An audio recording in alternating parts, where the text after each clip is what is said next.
소망을 굳게 잡고 나가라라는 말씀으로 성민교회 양은화 목사님께서 말씀 선포하시겠습니다.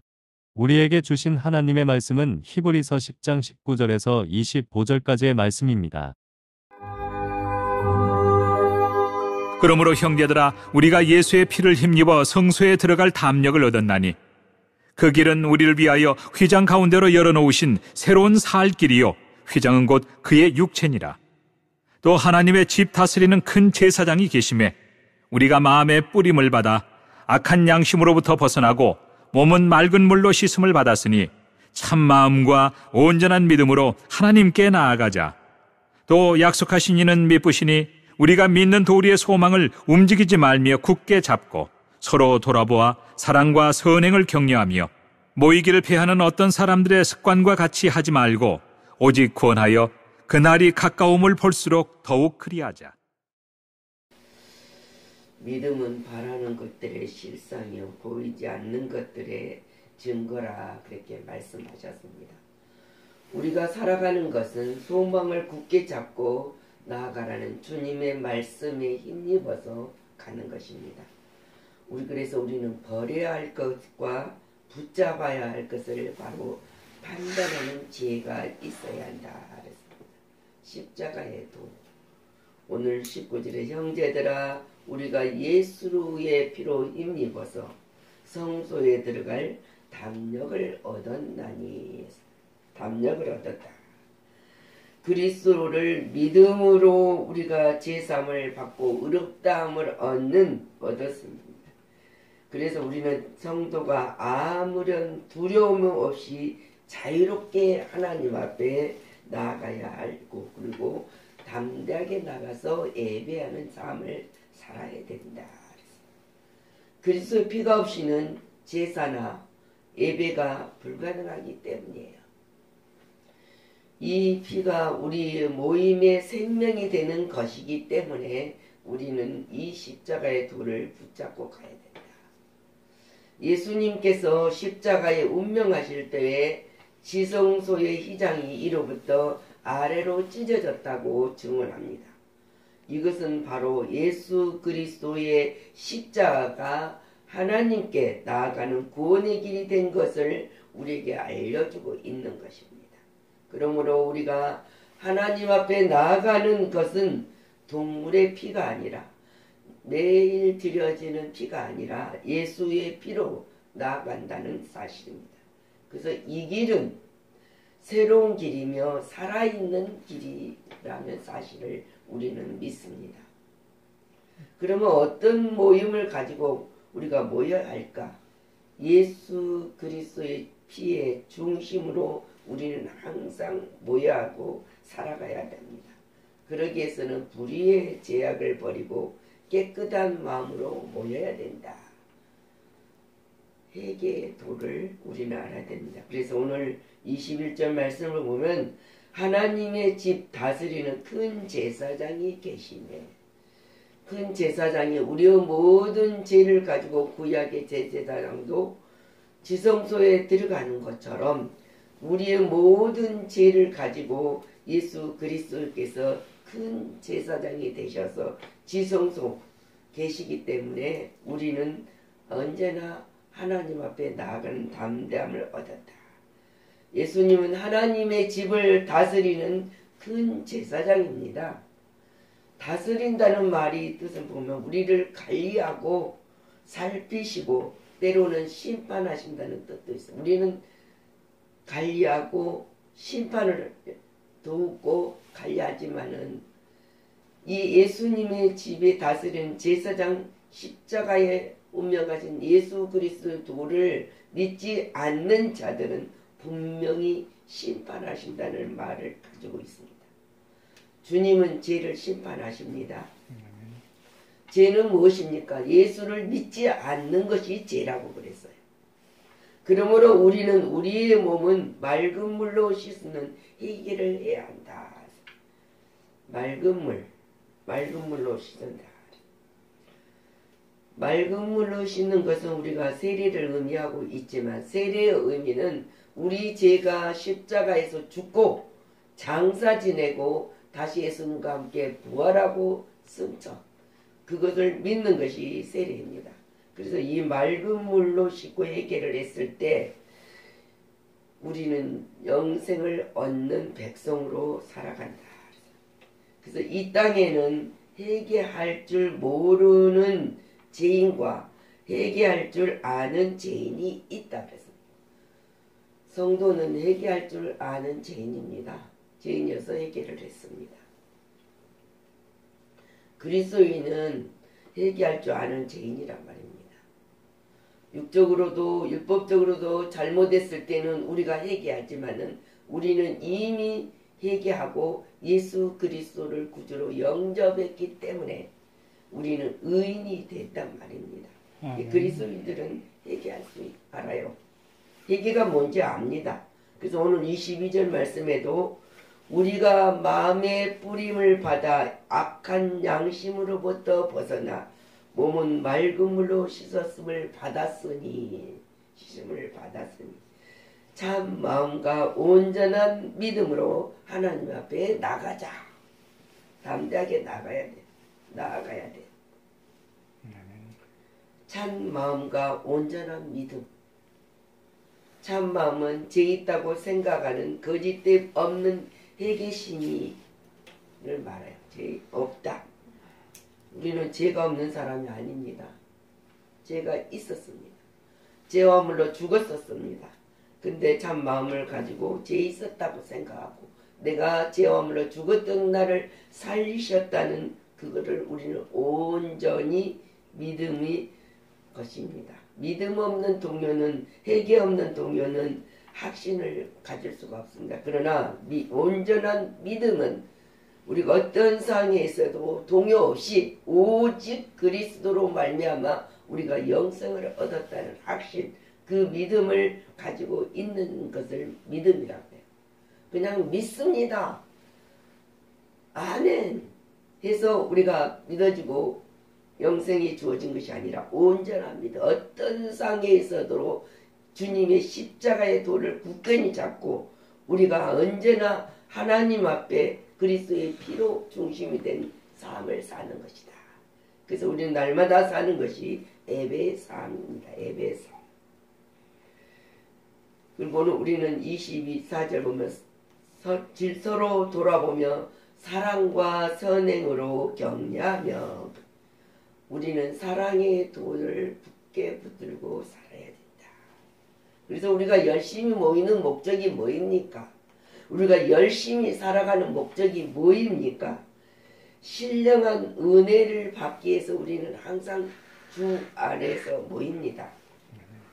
성도들은 하늘의 시온소인 성전에 모여서 때를 따라 주시는 하나님의 신령한 은혜를 받기 위해서 모입니다. 주님은 하나님 우편의 보좌에 앉아서 우리를 돌보고 계시지만은 우리가 하나님의 성소를 바라보지 않는 자들은 이 땅에 살아가면서도 소망이 없습니다. 그러나 우리는 하늘나라 성전 시온성 성전을 보기 때문에 그 삶을 살고 있다는 사실입니다. 그래서 하나님이 주시는 신령한 은혜를 위해서 받기 위해서 우리는 항상 주 안에서 살아갑니다.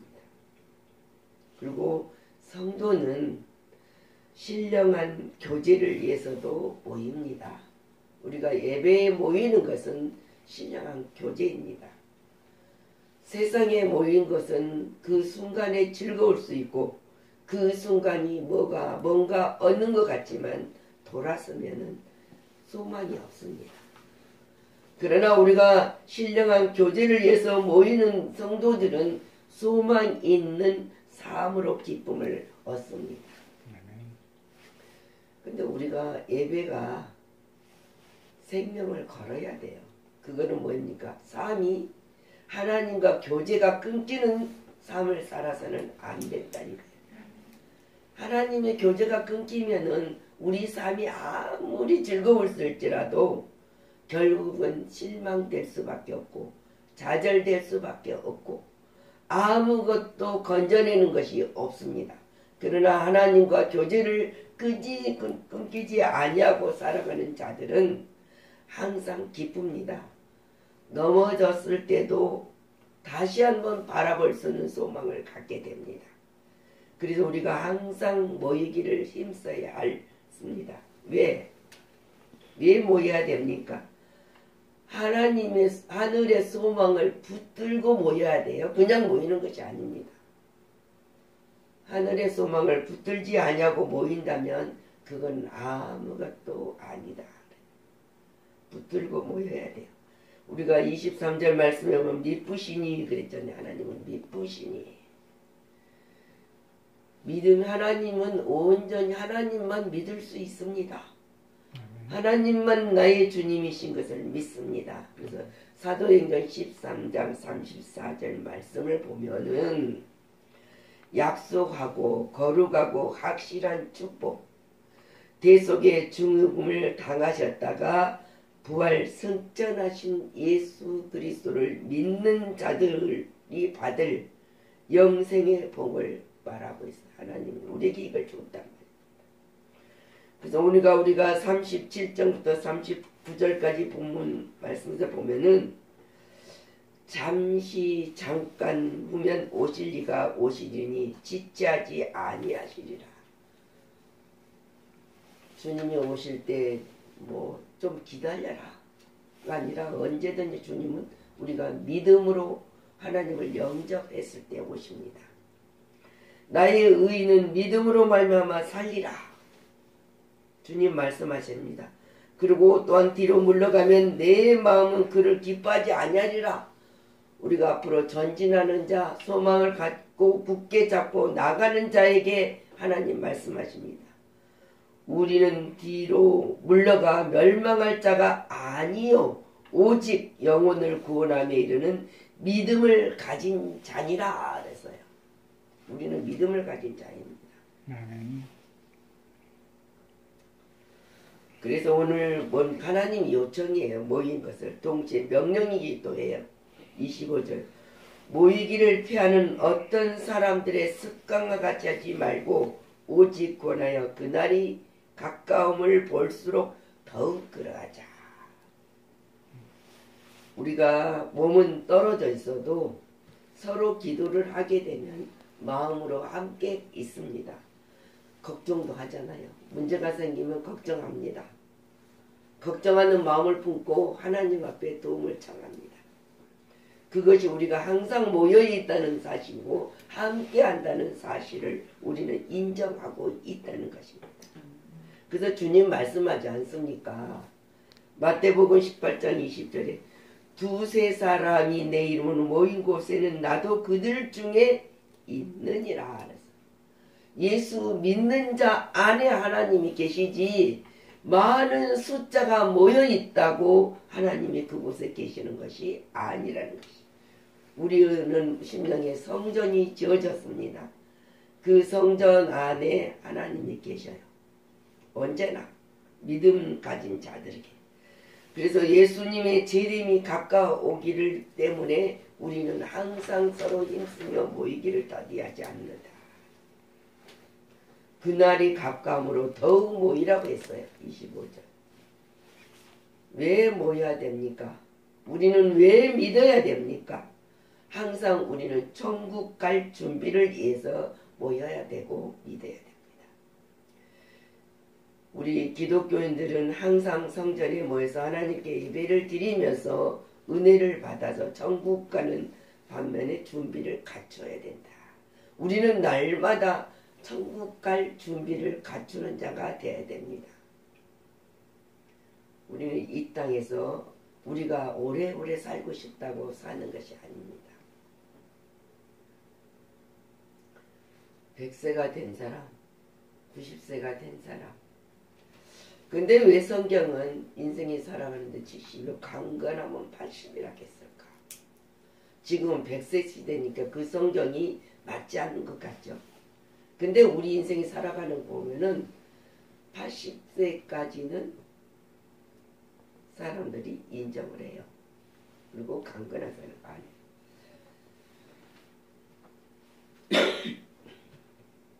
교회는 사람 사랑의 공동체입니다. 교회라는 이 공동체 안에는 하나님을 사랑하고 이웃을 사랑해서 모인 사람들의 모임입니다.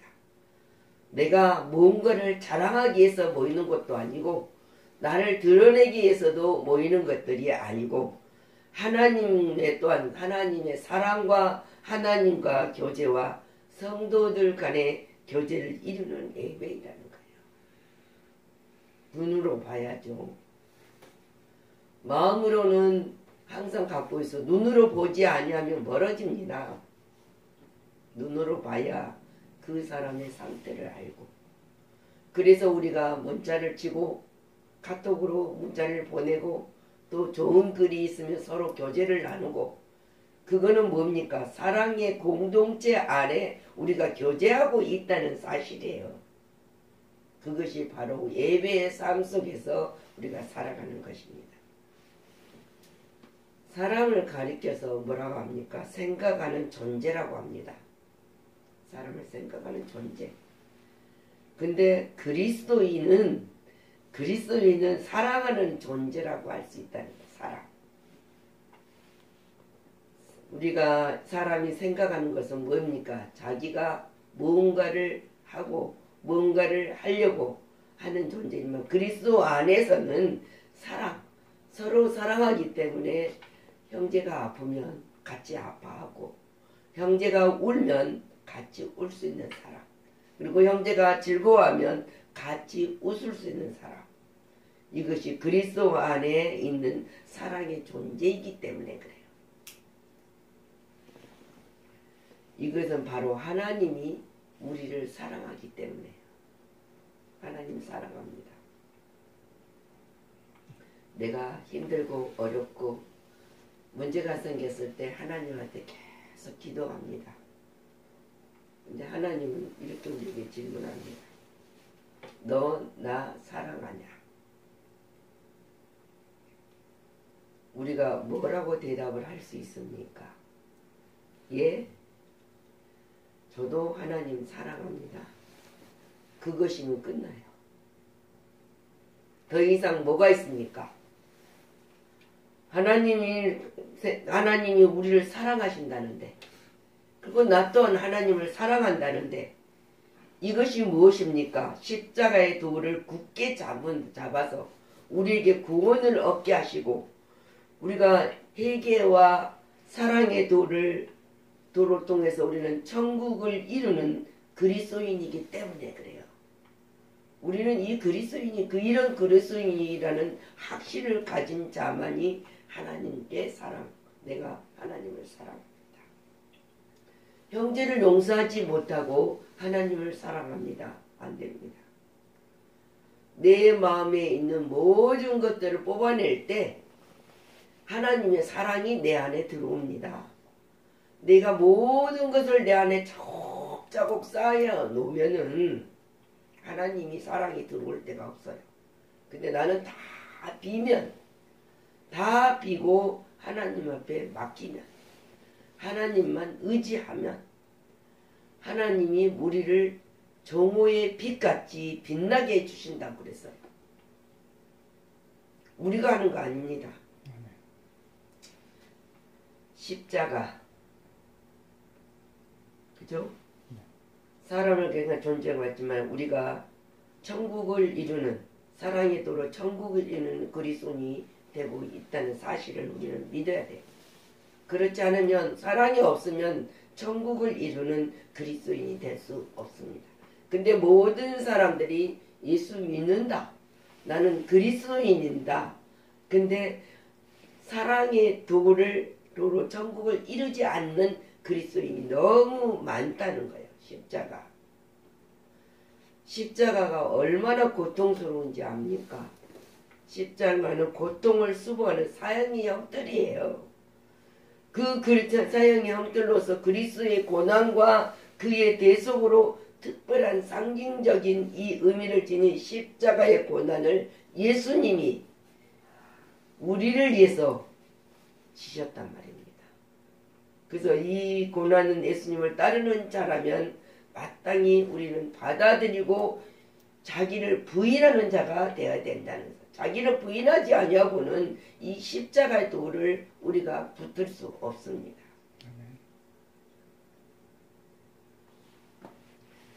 우리 성도들은 하나님의 명령에 따라 하나님 앞에 모여 예배드리는 자들입니다. 그것은 바로 영육간의 은혜 받고 천국 갈 준비를 해야 되겠다는 결심입니다. 오늘도 이 말씀을 붙들고 우리가 온전히 소망을 이루는 자, 소망을 가지는 자, 굳게 잡고 나아가는 여러분이 되시기를 그리스도의 이름으로 축원합니다. 주님 감사를 드립니다.